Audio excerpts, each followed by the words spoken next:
فجوهر الحسن فيه غير منقاسم محمد تاج رسل الله قاتبة محمد صادق الأقوال والكلم محمد ذكره روح لأنفسنا محمد شكره فرد على الأمم رب صل وسلم دائما أبدا على حبيبك خير الخلق كلهم.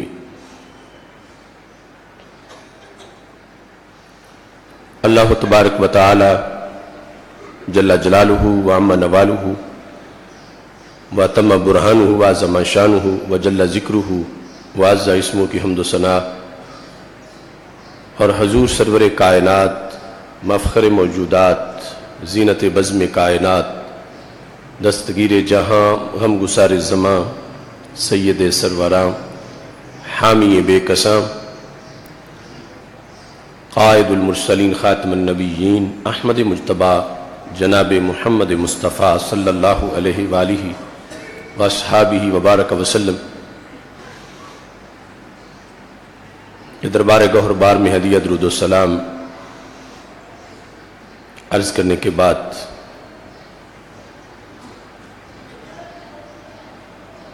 سب سے پہلے آپ حضرات سے دعا کا طلبگار ہوں. کئی دنوں سے بخار ہے، اللہ تعالی شفاء کاملہ عاجلہ عطا فرمائے. اس کے بعد آپ حضرات کو ہدیہ تبریک پیش کرتا ہوں. تاریخ ساز اسلام زندہ باد کانفرنس اور 8ویں عقیدہ توحید سیمینار کے انعقاد میں چونکہ مرکز صراط مستقیم جامع مسجد رضا مجتبی گوجرانوالا، تحریک صراط مستقیم گوجرانوالا، تحریک لبیک یا رسول اللہ صلی اللہ علیہ وسلم الغالبون نے بڑا بھرپور کردار ادا کیا ہے. رب ذوالجلال آپ تمام حضرات کی ان کاوشوں کو اپنے دربار میں قبول فرمائے.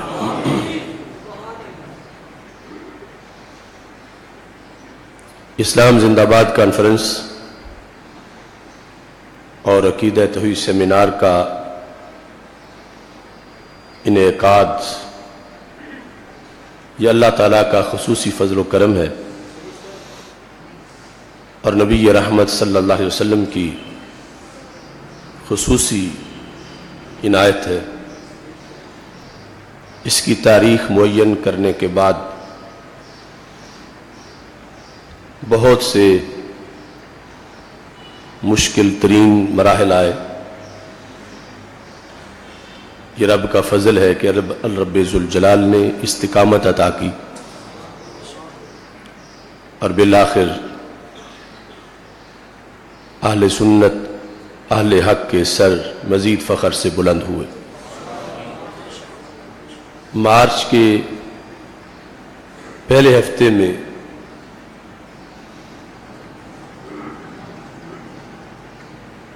پاکستان کے ایک دوسرے بڑے شہر کے اندر اسلام زندہ باد کانفرنس کا بھی ایک جماعت کی طرف سے اعلان کیا گیا تھا، لیکن حکومت کے رکاوٹ ڈالنے پر انہیں اپنی پروگرام اپنی کانفرنس ملتوی کرنی پڑی. حالانکہ وہ اشتہارات وغیرہ لگا چکے تھے. اللہ کا خصوصی فضل و کرم ہے کہ ہم نے جو عزم صمیم کیا تھا اللہ نے اسے عملی جامہ پہنانے کی توفیق عطا فرمائی. اور جو حضرات وہاں موجود تھے وہ اس بات کو بخوبی سمجھتے ہیں. اس پر تبصرے کا وقت نہیں. جس وقت لبیک یا رسول اللہ صلی اللہ علیہ وسلم کے نعرے لگ رہے تھے اور اسلام اسلام اسلام زندہ باد کے نعرے لگ رہے تھے اور سٹیج پر ملت کے زعماء علماء و مشائخ کے نورانی چہرے اور مجمع میں ہر طرف اہل حق کے پھولوں کی طرح کھلے چہرے اور کھلی جبینیں. اس وقت جو مجھے محسوس ہو رہا تھا، بلکہ اب جب میں کلپ دیکھتا ہوں تو ایسا جوش و جذبہ مجھے محسوس ہوتا ہے کہ لگتا ہے کہ کہیں دل اچھل کے سینے سے باہر نہ نکل جائے. اگر کسی انسان نے اپنی غفلت دور کرنی ہو تو وہ نیٹ پر جو کانفرنس کا کلپ آیا ہے مختصر 3 منٹ کا، اگر صرف وہ کلپ سنے تو اس کے خون میں حرارت آ جائے گی اور اس کی غفلت دور ہو جائے گی. یعنی تاریخ میں یہ نادر و نایاب ایسا موقع تھا کہ جس کی بنیاد پر دوسرے ممالک میں بیٹھے مسلمان بھی اس منظر کو دیکھ کر سارے عاشقان رسول صلی اللہ علیہ وسلم کو مبارکباد پیش کر رہے تھے کہ پاکستان میں یہ کیسا حسین منظر اسلام کے متوالوں نے، عاشقان رسول صلی اللہ علیہ وسلم نے پیش کیا کہ عالم کفر کی نیندیں اڑ گئی ہیں، اور اللہ کے فضل و کرم سے یہ ثابت ہوا کہ اب بھی مسلمان فرزندان اسلام اور عاشقان رسول صلی اللہ علیہ وسلم زندہ ہیں اور اپنا عظیم کردار ادا کرنے کے لیے تیار ہیں. اب اس کانفرنس کا جو اعلامیہ پیش ہوا اور مستقبل کے لحاظ سے جو اعلانات ہوئے، وہ آپ سب حضرات کی ذمہ داری ہے کہ اس کو آگے بڑھائیں اور اپنے آپ کو مزید منظم کریں. ماہ رجب المرجب میں آج ہماری گفتگو کا موضوع ہے اسلام دین معراج. معراج مصطفیٰ صلی اللہ علیہ وسلم تو سرکار کا ایک منفرد معجزہ ہے جو انبیاء کرام علیہم السلام میں سے صرف اور صرف آپ ہی کو رب ذوالجلال نے عطا کیا ہے. اور آپ جو دین لے کر آئے ہیں وہ دین انسانیت کی معراج، یعنی کبھی بھی انسان کو وہ مرتبہ و مقام میسر نہیں آیا تھا جو مرتبہ و مقام دین اسلام کی وجہ سے انسان کو ملا. کہ جس وقت ایک انسان دین اسلام قبول کرتا ہے اور پھر اس کے احکام پہ عمل کرتا ہے تو اسے اتنا عروج مل جاتا ہے، عام انسانوں کے مقابلے میں وہ اتنا بلند ہو جاتا ہے، اس قدر وہ ممتاز ہو جاتا ہے کہ لفظوں میں اس کا احاطہ مشکل ہے. یہ ایک تفصیلی مضمون ہے. یہ شرف جو اسلام کی وجہ سے ہمیں میسر ہے، قرآن مجید برہان رشید میں رب ذوالجلال نے اس شرف کے حاملین کے لیے مختلف احکام صادر فرمائے. اس مختصر وقت میں ایک آیت آپ کے سامنے پیش کر کے اپنی گفتگو کو آگے بڑھاتا ہوں. قرآن مجید برہان رشید میں 28ویں پارے میں سورہ مجادلہ میں رب ذوالجلال نے ارشاد فرمایا ہے لا تجد قوما یؤمنون باللہ والیوم الآخر. آپ ایسی قوم نہیں پائیں گے جو اللہ اور آخرت پر ایمان رکھنے کے باوجود اگلا کام کرے، جس کا آگے آیت میں ذکر ہو رہا ہے کہ ان پر اللہ پر بھی ان کا ایمان ہو اور آخرت پر بھی ان کا ایمان ہو. یہ 2 باؤنڈریز ذکر کر دی گئی ہیں. ان اللہ پر ایمان کے بعد رسول اللہ صلی اللہ علیہ وسلم پر ایمان ہے، کتابوں پر ایمان ہے، فرشتوں پر ایمان ہے. تو اس کا یہ مطلب نہیں کہ درمیان والی چھٹی ہے، مطلب یہ ہے کہ اختصار سے 2 سائڈیں ذکر کر دی گئیں کہ اللہ سے ایمان، اللہ پر جو ایمان ہے اس سے لے کر آخرت تک جتنے بھی ایمان مجمل اور مفصل کے شعبہ جات ہیں، سب پر جو قوم ایمان رکھتی ہو اس کے باوجود وہ اگلا کام کرے تو رب کو یہ پسند نہیں ہے۔ کون سا کام؟ اللہ فرماتا ہے یوادون من حاد اللہ ورسولہ، کہ رب پر، رب کے رسول صلی اللہ علیہ وسلم پر، آخرت پر ایمان لا کے پھر پیار کرے ان سے جو اللہ سے دشمنی کرتے ہیں اور اللہ کے رسول صلی اللہ علیہ وسلم سے دشمنی کرتے ہیں۔ من حاد اللہ ورسولہ،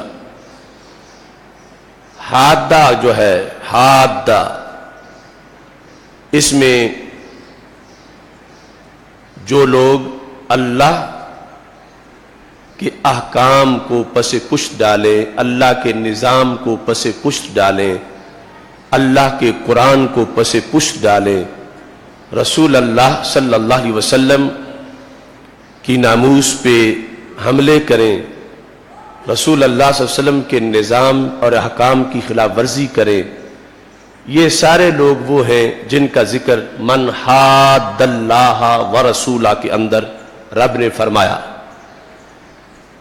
خالق کائنات جل جلالہ فرماتا ہے کہ ایسی قوم تم نہیں پاؤ گے کہ ایک طرف ان کا ایمان بھی ہو اور دوسری طرف اللہ اور اللہ کے رسول صلی اللہ علیہ وسلم کے دشمنوں سے ان کا پیار بھی ہو۔ ایسی قوم تم نہیں پاؤ گے، یعنی ایسا نہیں ہو سکتا کہ مومن بھی ہو اور پھر اللہ اور اللہ کے رسول کے غداروں کا وفادار بھی ہو۔ قرآن کہتا ہے ایسا نہیں ہو سکتا۔ اگر ایمان ہے تو پھر اللہ اور اللہ کے رسول صلی اللہ علیہ وسلم کے غداروں سے پیار نہیں ہو سکتا، اور اگر اللہ اور اللہ کے رسول صلی اللہ علیہ وسلم کے غداروں سے پیار ہے تو پھر ایمان نہیں ہے۔ یہ قرآن میں رب ذوالجلال فرما رہا ہے سورہ مجادلہ کے اندر، آیت نمبر 22 ہے، جہاں پہ 28ویں پارے میں سورہ مجادلہ ختم ہو رہی ہے۔ اب سوال پیدا ہوتا تھا کہ کیا اتنا کافی نہیں کہ بندہ اللہ تعالیٰ کو مان لے، اللہ کے رسول صلی اللہ علیہ وسلم کو مان لے، قرآن پڑھے، نماز پڑھے، تہجد پڑھے، روزہ رکھے، حج کرے، زکوٰۃ دے، یہ سب کچھ کرے اور اسی پر اس کو ایمان کا سرٹیفکیٹ مل جائے؟ اور اگر برادری میں یا بھائیوں میں یا باپ یا ماں یا کوئی رشتہ دار رب کا باغی ہے یا رب کے رسول صلی اللہ علیہ وسلم کا غدار ہے تو اس سے مقاطعہ نہ کروایا جائے؟ کیا اتنا کافی نہیں ہے کہ نماز، روزہ، حج، زکوٰۃ سے دین پورا ہو جائے، اور آگے جو اللہ اور اللہ کے رسول صلی اللہ علیہ وسلم کے ساتھ مخالفت کرنے والے ہیں، غداری کرنے والے ہیں، ان سے مسلمان کو نہ لڑایا جائے یا ان سے تعلق قطع نہ کروایا جائے؟ تو خالق کائنات فرماتا ہے وَلَوْ كَانُوا آبَاءَهُمْ، اگرچہ وہ رب اور رب کے رسول صلی اللہ علیہ وسلم کے نظام کی مخالفت کرنے والے اور ان کی ناموس پر حملہ کرنے والے معاذ اللہ مسلمانوں میں تمہارے وہ باپ ہوں او ابناہم، یا تم میں سے کسی کے بیٹے ہوں، او اخوانہم، یا ان مسلمانوں کے بھائی ہوں، او عشیرتہم، یا خاندان کا کوئی فرد ہو، رب ذوالجلال فرماتا ہے ایمان تمہارا تب ہے کہ جب تم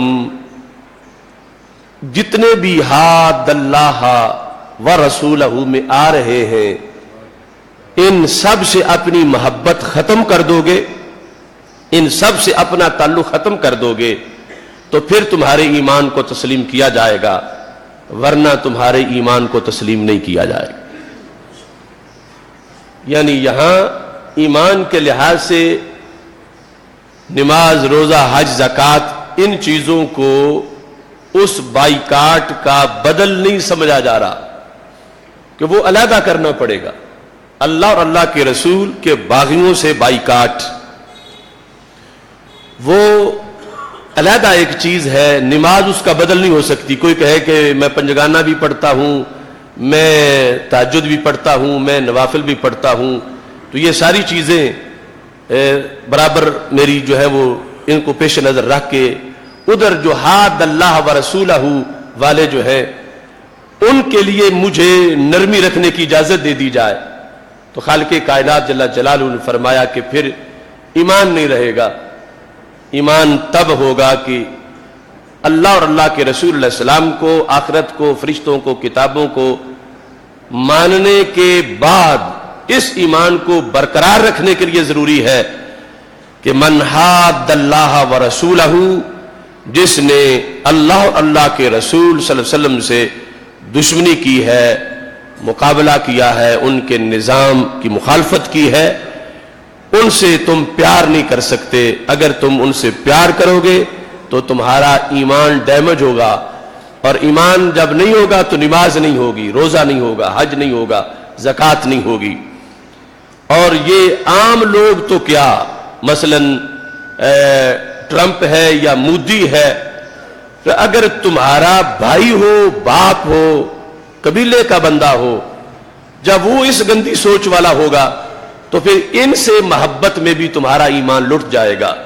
صرف دور والے نہیں، قریب والے، اتنے کہ باپ اگرچہ کیوں نہ ہو، تو پھر بھی تم اپنا ایمان نہیں بچا سکو گے۔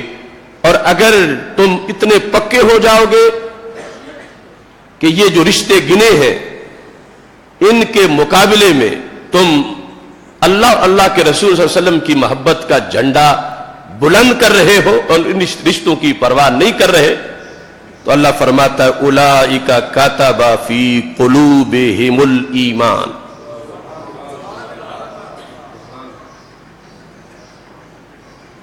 یہ وہ لوگ ہیں کہ رب نے خود ان کے دلوں پر ایمان لکھ دیا ہے، ان کے دلوں میں ایمان لکھ دیا ہے۔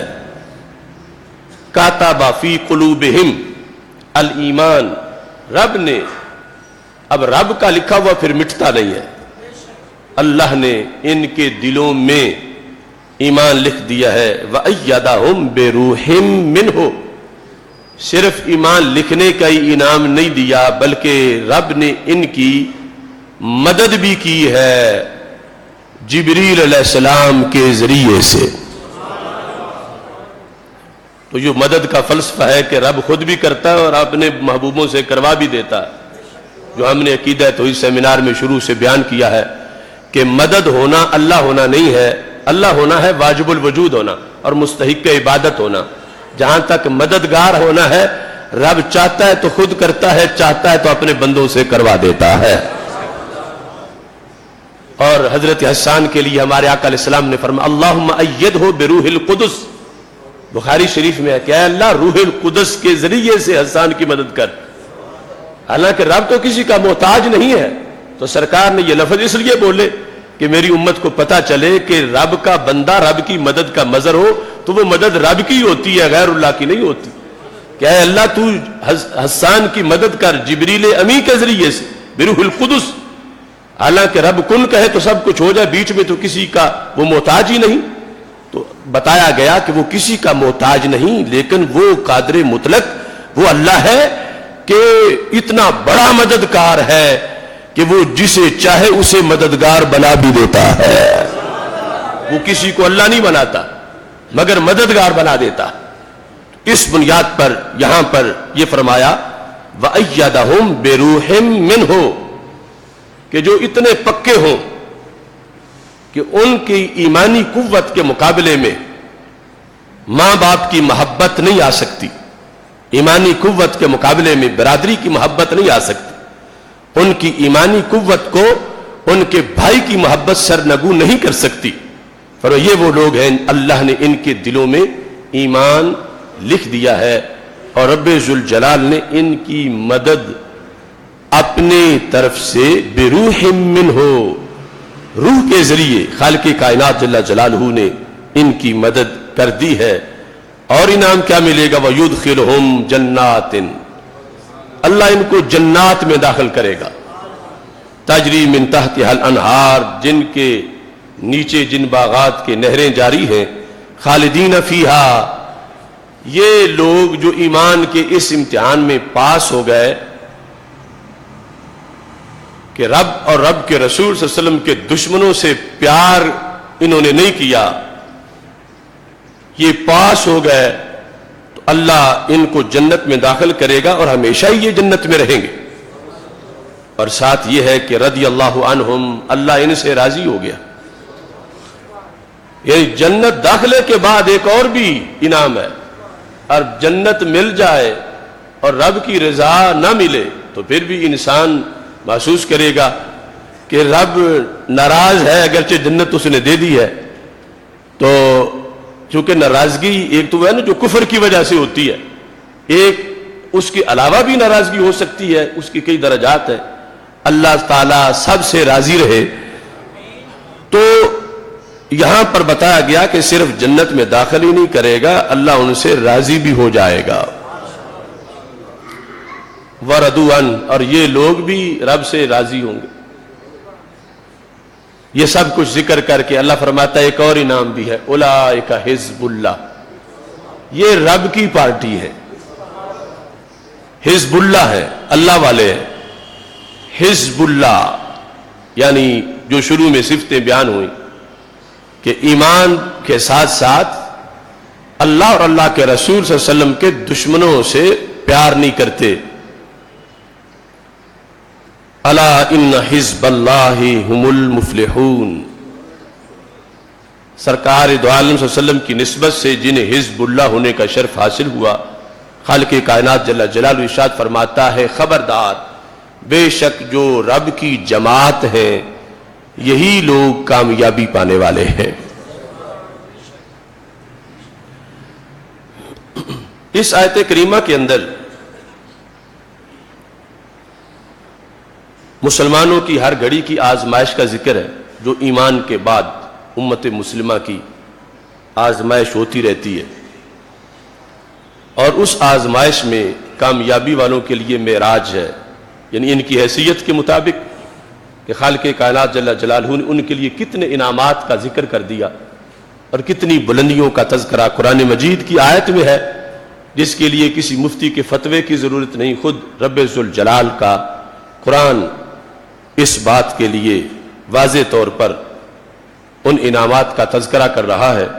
مجدد دین و ملت امام اہل سنت حضرت امام احمد رضا خان فاضل بریلوی رحمۃ اللہ علیہ نے تمہید ایمان میں تفصیل کے ساتھ، یعنی آپ کی کتاب تمہید ایمان ہے، اس آیت میں جو اللہ کی طرف سے انعامات ہیں انسان کے لیے اور جو شرطیں ہیں، آپ نے تفصیل سے اس کو بیان کیا، اور اپنے فتویٰ حسام الحرمین کے لحاظ سے بھی بنیادی طور پر اس کو پیش نظر رکھا کہ جس وقت ایک انسان ایمان لے آتا ہے تو اس کے بعد محبت کا امتحان ہے کہ جب اللہ اور اللہ کے رسول صلی اللہ علیہ وسلم سے محبت سچی ہو تو پھر کبھی وہ شخص گستاخوں کا محب نہیں ہو سکتا، اور گستاخوں کا وفادار نہیں ہو سکتا، اور گستاخوں کا حامی نہیں ہو سکتا، اور پھر اللہ اور اللہ کے رسول صلی اللہ علیہ وسلم کے نظام کے باغیوں اور غداروں کا وہ کبھی طرفدار نہیں ہو سکتا، اس واسطے کہ رب ذوالجلال پر اس کا کامل ایمان ہے اور رسول اللہ صلی اللہ علیہ وسلم پر اس کا کامل ایمان ہے۔ جو اس امتحان میں کامیاب ہوتا ہے تو وہ حزب اللہ بن جاتا ہے، اور اس کے لیے رب ذوالجلال نے دونوں جہاں میں کامیابیوں کا اعلان فرمایا ہے۔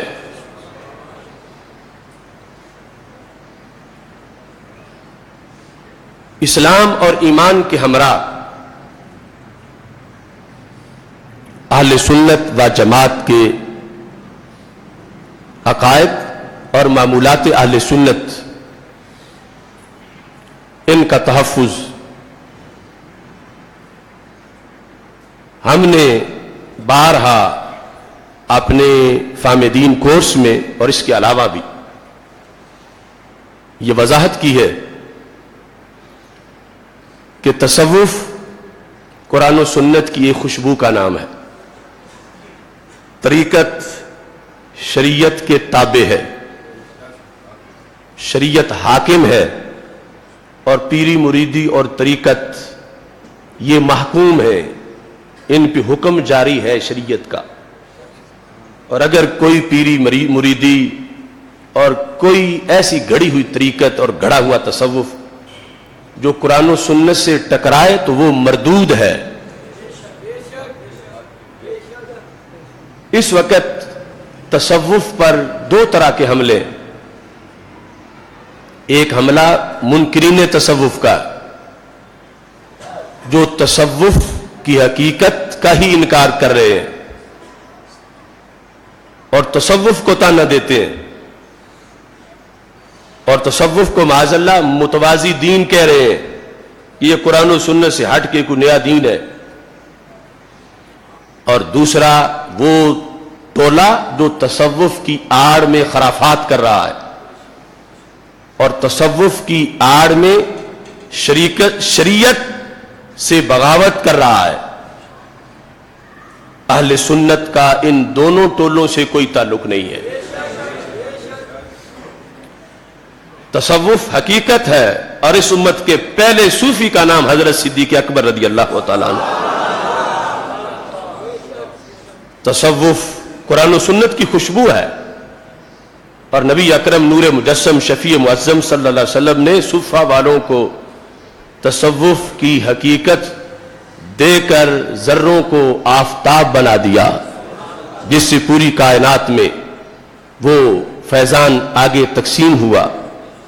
تو قرآن مجید برہان رشید کے علوم میں جس طرح کے ایک گرامر کا علم ہے، تجوید اور ترتیل کا علم ہے، ایسی قرآنی کیفیات کی حفاظت کا علم تصوف ہے کہ عہد نبوی کی ٹھنڈی ہوا حاصل کرنے کے لیے اس علم کے ذریعے سے اس کا دروازہ کھولا جاتا ہے کہ وہ کیفیات آج مادہ پرستی کے زمانے میں بھی انسانوں کو میسر ہو، کیونکہ دور صحابہ میں سرکار سامنے موجود تھے، نہ اس وقت کوئی اصول حدیث کی ضرورت پڑی، نہ کوئی اس وقت اصول تفسیر کی ضرورت پڑی، نہ کوئی اصول تصوف کی ضرورت پڑی، نہ کوئی اصول فقہ کی ضرورت پڑی، مگر میرے آقا علیہ السلام کے وصال کے بعد جیسے ضروری سمجھا گیا کہ اصول حدیث ہونا چاہیے، اصول فقہ ہونا چاہیے اور اصول تجوید و ترتیل کی ضرورت پڑی، ایسے ہی پھر اصول تصوف کی بھی ضرورت پڑی۔ اور جیسے محدثین کی اصطلاحیں عرش سے نہیں اتری، اس امت نے خود بنائی ہیں کہ یہ حدیث مرفوع ہے، یہ حدیث جو ہے وہ مشہور ہے، یہ عزیز ہے، ایسے ہی تصوف کی اصطلاحیں بھی اس امت نے بنائی۔ تو جیسے وہ اصول حدیث کی اصطلاحیں بدعت نہیں تو اصول تصوف کی اصطلاحیں بھی بدعت نہیں، یہ ایک ہی دین کے مختلف شعبہ جات۔ مگر وہ تصوف آج کچھ ہوس پرستوں نے اس کو اپنے ہوس اور خواہش کے دھندوں کو چلانے کے لیے اس کا نام آڑ کے طور پر استعمال کرنا شروع کر دیا۔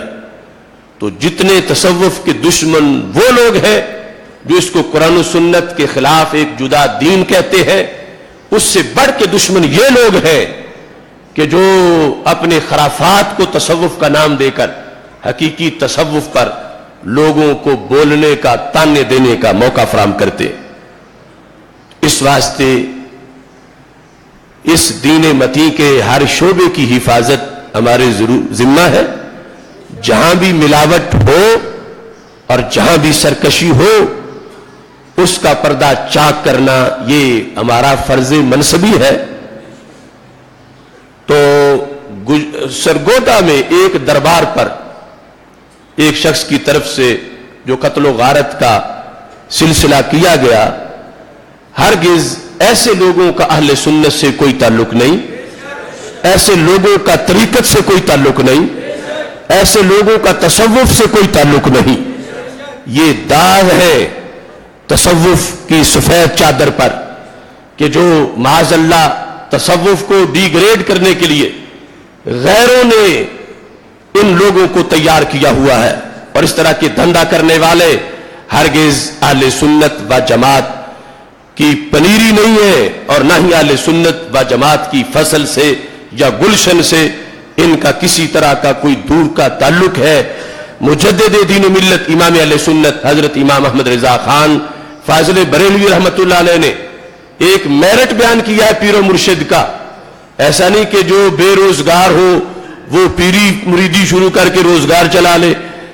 پیر ہونا، شیخ طریقت ہونا، صاحب تصوف ہونا، اس کی باقاعدہ شرائط ہے. یہ عوام کے لیے بھی ضروری ہے کہ وہ بھی اپنے اندر پہچان پیدا کرے.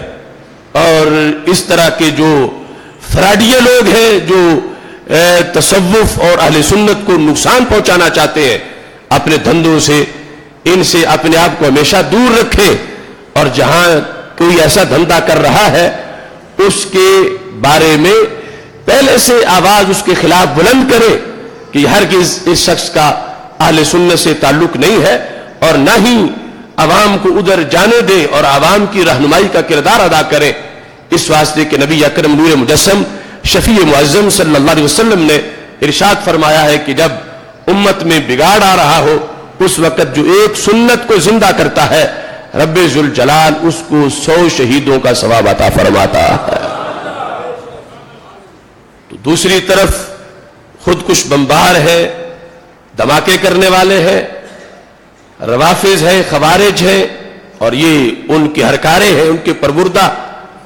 ان سب سے اس دین کی حفاظت ہم سب کا مشترکہ فریضہ ہے. حالات حاضرہ میں آج کا جو دن ہے، آج کے دن کے اتنے موضوعات ہیں کہ جو اسلام ہم سے مطالبہ کر رہا کہ کل کا دن ملک شام میں کیسا گزرا. رات کے جو 40 میزائل امریکہ نے شام پر گرائے تو آج صورتحال کیا ہے. کل جو امریکی شام کے شیطان صدر نے گیس چھوڑ کے مسلمانوں کے بچوں پہ قیامت برپا کی، وہ دل دہلانے والا ایک علیحدہ منظر ہے. آج کے جنگ اخبار میں سعودی حکومت کی طرف سے 50 ناموں پر پابندی کا حکم نامہ شائع ہوا ہے کہ 50 نام جو ہے ان پر پابندی لگا دی گئی ہے. سعودی وزارت داخلہ کی جانب سے جاری کردہ فہرست میں 50 ناموں پر پابندی لگائی گئی ہے. ان 50 ناموں میں عبد الرسول نام پر بھی پابندی لگا دی گئی اور عبد النبی نام پر بھی پابندی لگائی گئی، لیکن عبد الامریکہ پر پابندی نہیں لگی، جو عملاً میرے آقا علیہ السلام نے فرمایا کہ تائس عبد الدرہم، عبد الدرہم تباہ ہو جائے، عبد الدینار تباہ ہو جائے. عبد الدرہم عبد الدینار کہہ کے جن کی مذمت کی گئی، وہ سارے کام تو ان لوگوں کے ہاں موجود ہیں، اور امریکہ کے حکم پر جو کچھ ہو رہا ہے اور امریکہ کی غلامی جس قدر کی جا رہی ہے تو اس پر عبد کا نام بولا جاتا ہے. سرکار دو عالم نور مجسم شفیع معظم صلی اللہ علیہ وسلم سے محبت کے طور پر کوئی شخص کہے کہ میں غلام رسول ہوں، میں غلام نبی ہوں، اس پر پابندی لگائی سعودی عرب نے. یہ ہمارے جو عام نام ہے، یعنی عبد کا معنی ہے غلام، غلام نبی، غلام رسول، عبد النبی، عبد الرسول. اور یاد رکھیں کہ جو بندہ اللہ کو ایک مانتا ہے، کلمہ گو ہے، اور اپنے آپ کو سرکار کا غلام کہہ رہا ہے، اس کا یہ مطلب نہیں ہے کہ وہ بندہ معاذ اللہ سرکار کی عبادت کر رہا ہے. عبادت علیحدہ چیز ہے، سرکار کو آقا ماننا علیحدہ چیز ہے. تو ایک ہے عبد بمانا عابد، تو رب کے سوا کوئی ذات بھی ہو اس کی عبادت جائز نہیں. لیکن خود قرآن میں رب ذوالجلال نے جو کسی کا غلام ہو دنیا میں کسی انسان کا، اس پر بھی رب نے لفظ عبد بولا ہے، اللہ نے لفظ عبد بولا ہے، اللہ تعالیٰ نے. یعنی یہ جو ہم اردو پنجابی کے اندر ہمارے ہاں زیادہ رواج لفظ غلام کا ہے، غلام نبی، غلام رسول، یا ہم کہتے ہیں کہ فلاں تو فلاں کا غلام ہے، یا وہ غلاموں کا زمانہ تھا، اس وقت فلاں فلاں کا غلام تھا.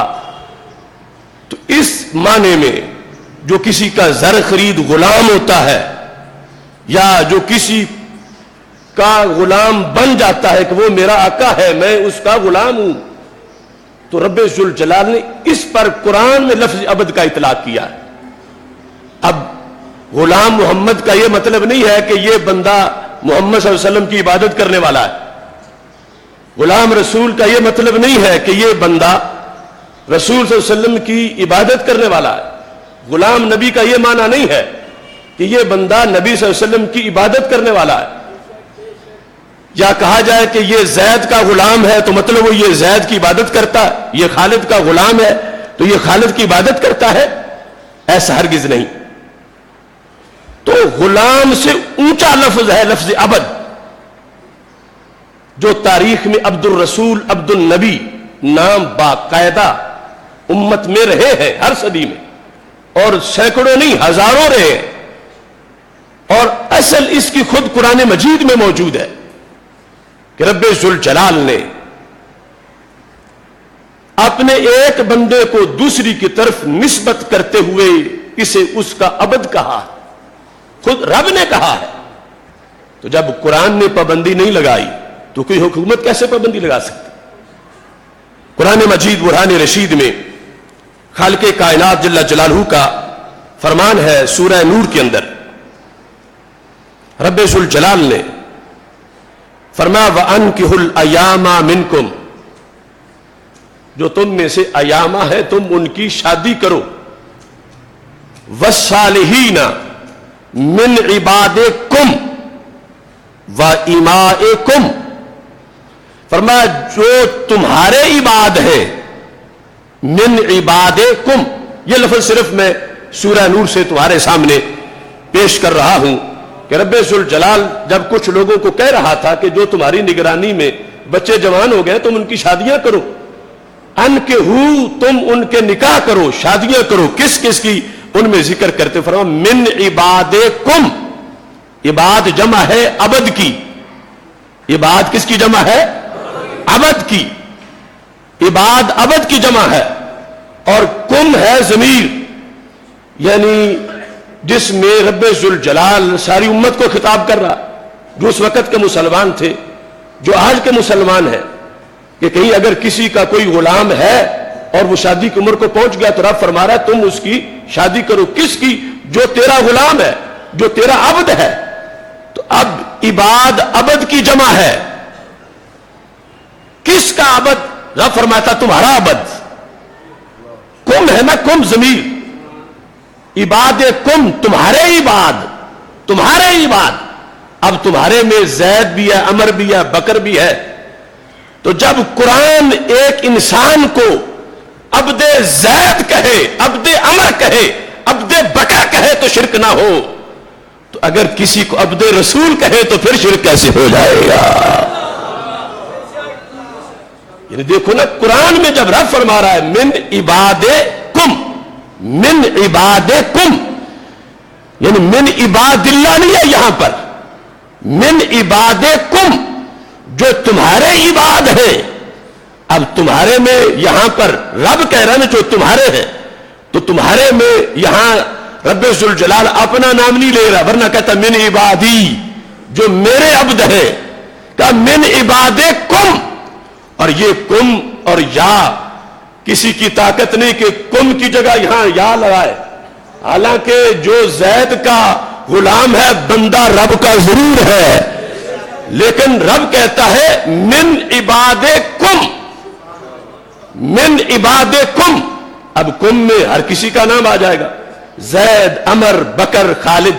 تو من عبادکم کا ترجمہ ہوگا کہ جو عبد زید ہے، جو عبد عمر ہے، جو عبد خالد ہے، جو عبد بکر ہے، جو عبد شعیب ہے. اب جب سب کو یہ ابد کی نسبت ہر نام کی طرف جائز ہے تو پھر نبی کے نام کی طرف نسبت جائز کیوں نہیں؟ پھر رسول کے نام کی طرف نسبت جائز کیوں نہیں؟ جس قرآن سے ایک انسان کو عبد زید کہنا جائز ہے، عبد خالد کہنا جائز ہے، تو اس سے کروڑ درجہ اونچا مقام ہے کہ اس کو عبد الرسول کہنا بھی جائز ہے، عبد النبی کہنا بھی جائز ہے۔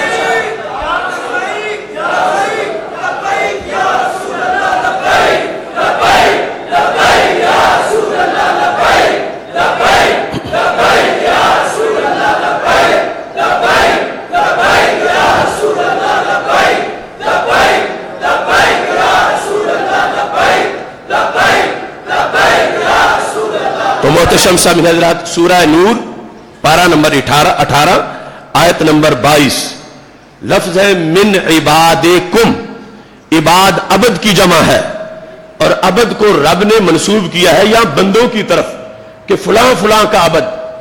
تو جب اس لفظ عبد کو رب کے سوا بندوں کی طرف قرآن میں منسوب کر دیا گیا ہے کہ عبد زید، عبد عمر، عبد بکر، تو پھر سرکار کی طرف اگر عبد منسوب ہو جائے تو پھر کسی کو مروڑ کیوں ہے، کسی کو تکلیف کیوں ہے؟ وہ حبیب پیارا تو عمر بھر، کرے فیض و جود ہی سر بسر، ارے تجھ کو کھائے تپے سکر، تیرے دل میں کس سے بخار ہے؟ کہ قرآن میں تو رب ذوالجلال نے عبد کا لفظ جس پہ ساری بات ہو رہی ہے، اور آگے ترجمہ ہمارے ہاں یہاں چلتا ہے غلام نبی غلام رسول، لیکن وہاں جو خبر میں لکھا ہے عبد الرسول اور عبد النبی، جو کہ اب بھی ہمارے نام ہے، اور پچھلی صدی میں بھی، اس سے پچھلی صدی میں بھی، بلکہ حدیث میں ہے ثم قام عبد رسول اللہ صلی اللہ علیہ وسلم، ثم قام عبد رسول اللہ صلی اللہ علیہ وسلم، کہ پھر عبد الرسول اٹھ کے کھڑا ہو گیا، اللہ کے رسول کا عبد۔ تو یہ کیسی دھاندلی ہو رہی ہے؟ اور پھر مرکز اسلام میں بیٹھ کر اور ہزاروں پابندیوں لگانے کے موقع ہے، ادھر تو آواز نہیں اٹھ رہی، نہ برما کے لیے آواز، نہ فلسطین کے لیے آواز، نہ آسیہ ملونہ کو پھانسی دلوانے کے لیے آواز، نہ عافیہ صدیقہ کو چھڑانے کے لیے آواز۔ اگر آواز اٹھی ہے تو عبد النبی پہ پابندی لگانے کے لیے، عبد الرسول کے نام پر پابندی لگانے کے لیے، تو اہل حق غیروں کی سازش ہر قدم پر جو ہے اس کے سامنے سیسا پلائی ہوئی دیوار بن کر کھڑا ہونا، یہ دین کی حفاظت کے لیے ضروری ہے۔ تو جس چیز کی اجازت ہمیں ہمارا قرآن دیتا ہے اور ہمیں نبی علیہ السلام کا فرمان دیتا ہے، اور اگر کوئی مناظرہ چاہے تو برسریام ہر منٹ میں ہر چینل پر عربی میں بھی تیار بیٹھا ہو۔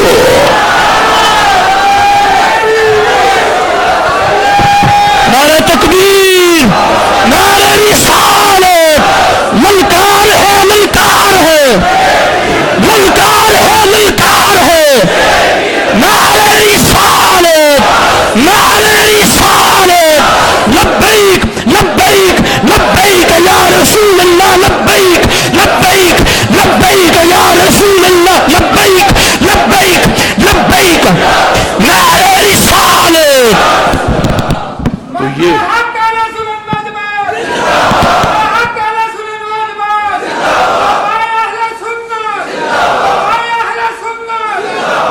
تو یہ آج کے جنگ میں نے یہ پڑھا تو مجھے بہت افسوس ہوا کہ دیکھو پابندیاں کہاں لگ رہی ہیں کہ عبد النبی عبد الرسول صلی اللہ علیہ وسلم ناموں پہ پابندیاں لگ رہی ہیں، ادھر سرکار کے نام کے گستاخانہ فلمیں بن رہی ہیں اور ان کے مقابلے کروائے جا رہے ہیں، اور سوشل میڈیا پہ توہینیں ہو رہی ہیں، اور ادھر مرکز اسلام سے سرکار کے نام کی نسبت والے ناموں پر پابندیاں لگائی جا رہی ہیں کہ عبد النبی نہ کسی کو کہو، عبد الرسول کسی کو نہ کہو۔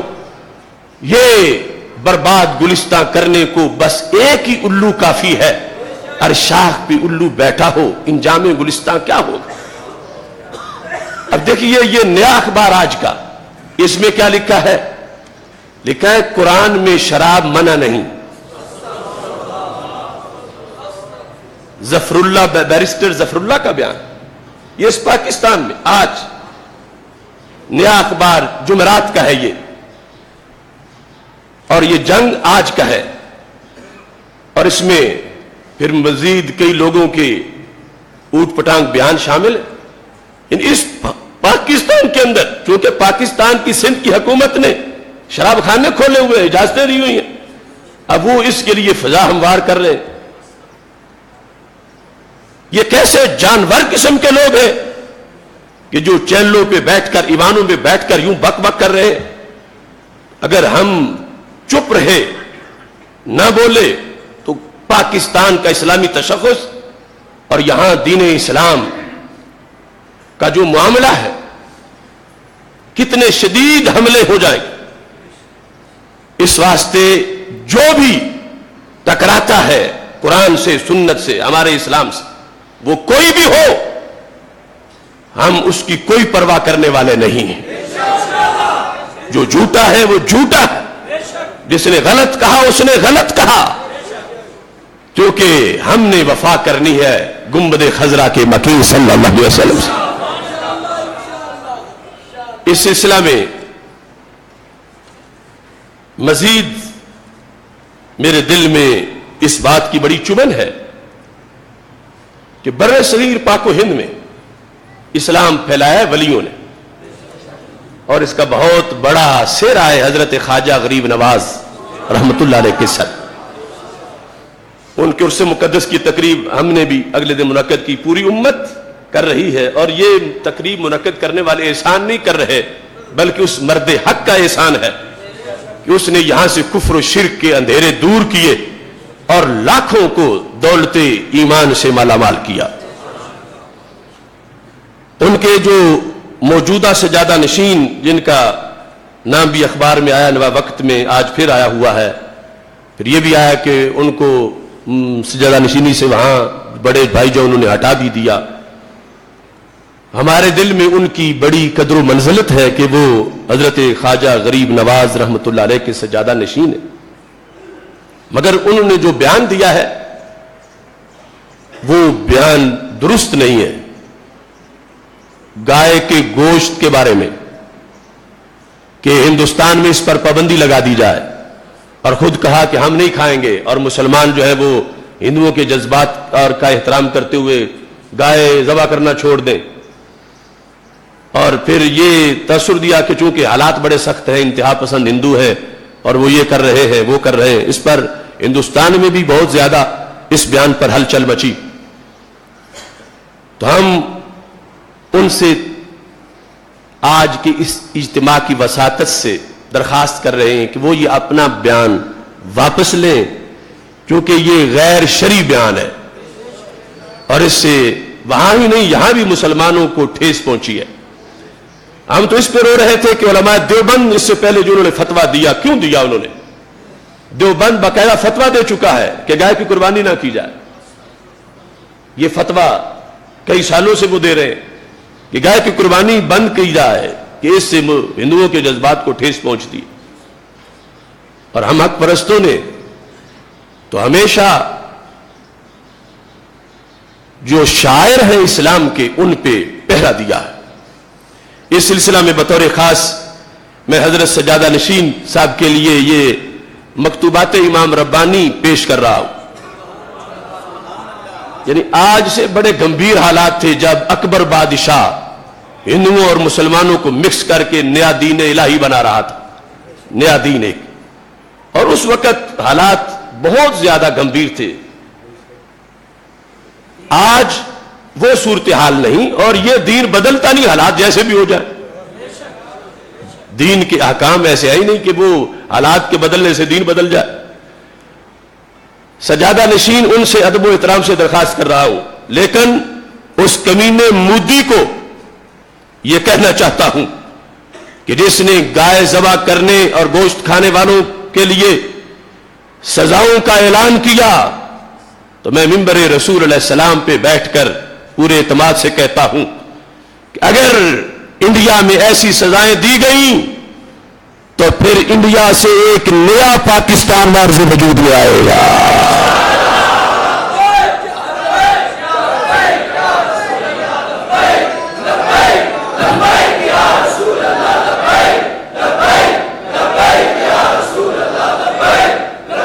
یعنی یہ پاکستان تو انشاءاللہ اپنی جگہ پہ قائم رہے گا. جو اس وقت کروڑوں مسلمان انڈیا میں ہیں، اگر گائے پر پابندی لگا کر گائے کے ذبح پر، اور جو مودی سزاؤں کا اعلان کر رہا ہے، اگر وہ سزائیں دی گئی تو انشاءاللہ اس انڈیا سے ایک نیا پاکستان مان سے وجود میں آئے گا اللہ کے فضل سے.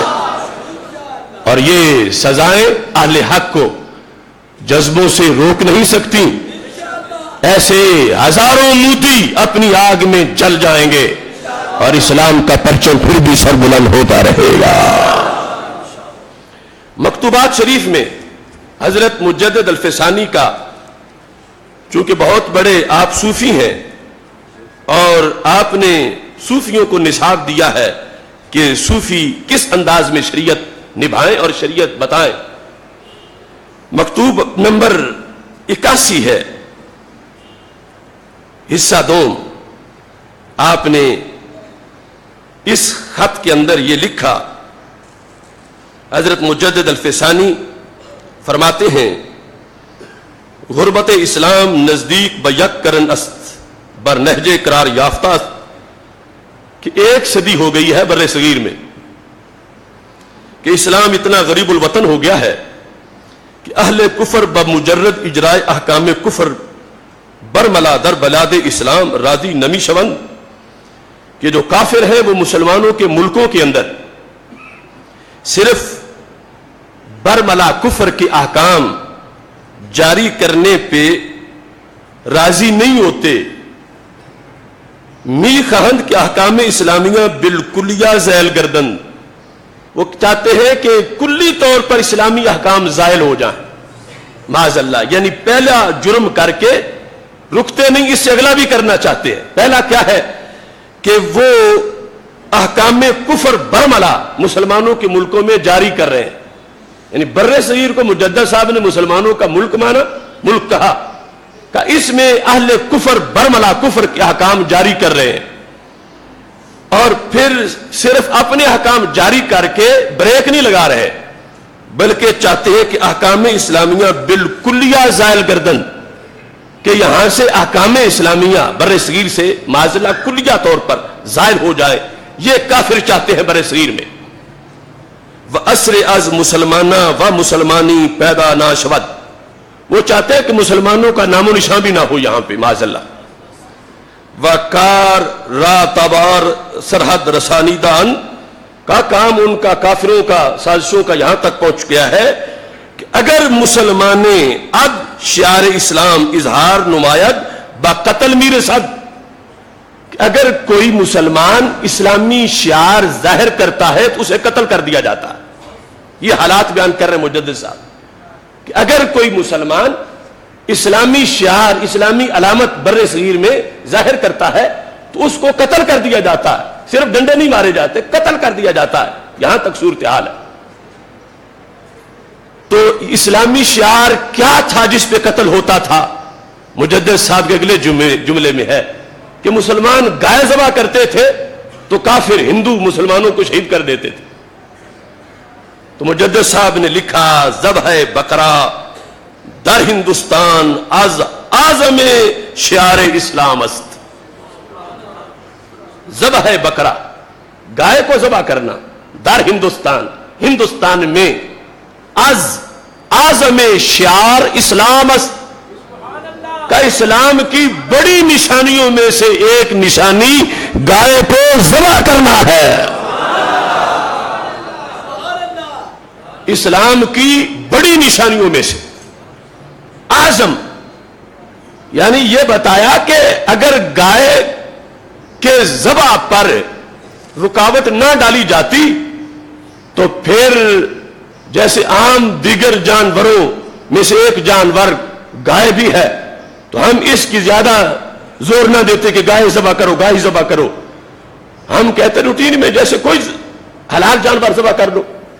مجدد صاحب کہنے لگے چونکہ اب کافر گائے ذبح پہ مسلمانوں کو قتل کرتے ہیں تو کہا میرا فتویٰ یہ ہے کہ اب گائے ذبح کرنا جائز ہی نہیں رہا، اسلام کا نشان بن گیا ہے.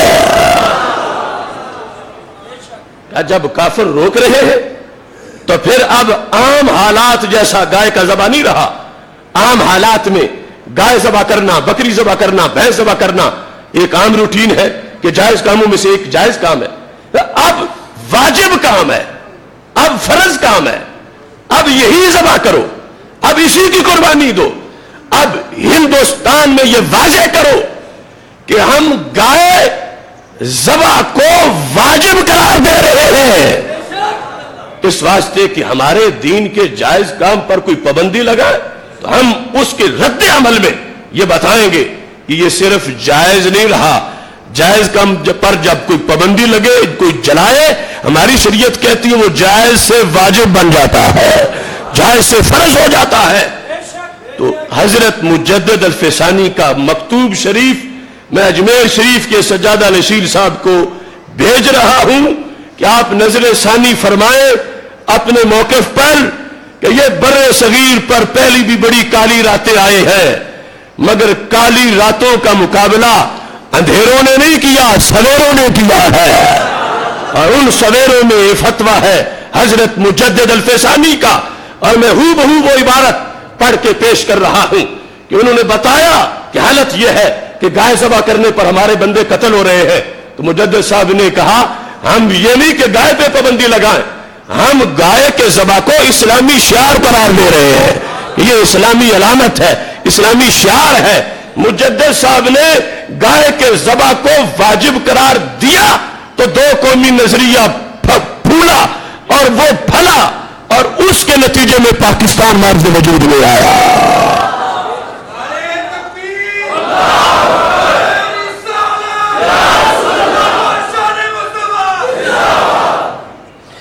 مجدد صاحب لکھتے ہیں کفار بجزیہ دادن شاید راضی شون اما بذبح بکرا ہرگز راضی نخان شد. فرمایا کہ کافروں کو اگر جزیہ دینا پڑ جائے تو راضی ہو جائیں گے کہ ہم جزیہ دے لیتے ہیں اسلامی حکومت بر صغیر میں آنے کے بعد، لیکن وہ گائے کے ذبح پر راضی نہیں ہوں گے. تو مجدد صاحب کہتے ہیں در ابتدائے بادشاہت اگر مسلمانی رواج یافت و مسلمانہ اعتبار پیدا کردن فابہا. فرمایا کہ ابھی آغاز ہے، ان دنوں کے اندر مسلمان حکومت کنٹرول کرے ایسے معاملات پر، اور یہ جو اسلام کا شعار ہے اس شعار کے اندر، علامت کے اندر کوئی کسی لحاظ سے کمی نہیں آنی چاہیے. تو حضرت مجدد الفسانی جیسے ہمارے اکابر انہوں نے یہ صورتحال بیان کی.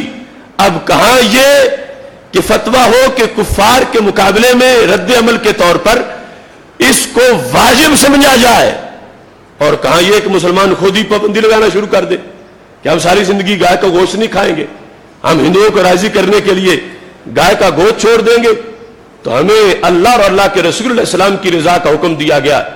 کافروں کے بارے میں اللہ فرماتا ہے وَلْيَجِدُوا فِيكُمْ غِلْظَةً، کہ وہ تمہارے اندر سختی محسوس کریں، انہیں پتا چلے کہ یہ بڑے سخت ہیں ہمارے معاملے میں. اس بنیاد پر یہ دین اسلام کی جو ہمارے لیے اس زمانے میں اس پر عمل کرنے کے لحاظ سے جو تقاضے ہیں ان پر رب ذوالجلال سے دعا ہے کہ خالق کائنات آخری سانس تک ہمیں ان امور پر پہرا دینے کی توفیق عطا فرمائے. اس مہینے کا فکر مستقیم چھپ کر آ چکا ہے، اور اس میں خصوصی طور پر بندہ ناچیز کا جو اداریہ ہے وہ بھی اس وقت کی بیماریوں کے علاج کے لحاظ سے ہم نے نسخہ تجویز کیا ہے. فرزندان اسلام کے نام اہم پیغام اور دیگر معراج شریف اور اہم مضامین اس میں موجود ہے. نماز کے بعد سٹال پر ہوگا، یہ ضرور خریدیں، دوستوں تک پہنچائیں. اللہ تعالی ہم سب کا حامی و ناصر ہو. وآخر دعوانا الحمدللہ رب العالمین.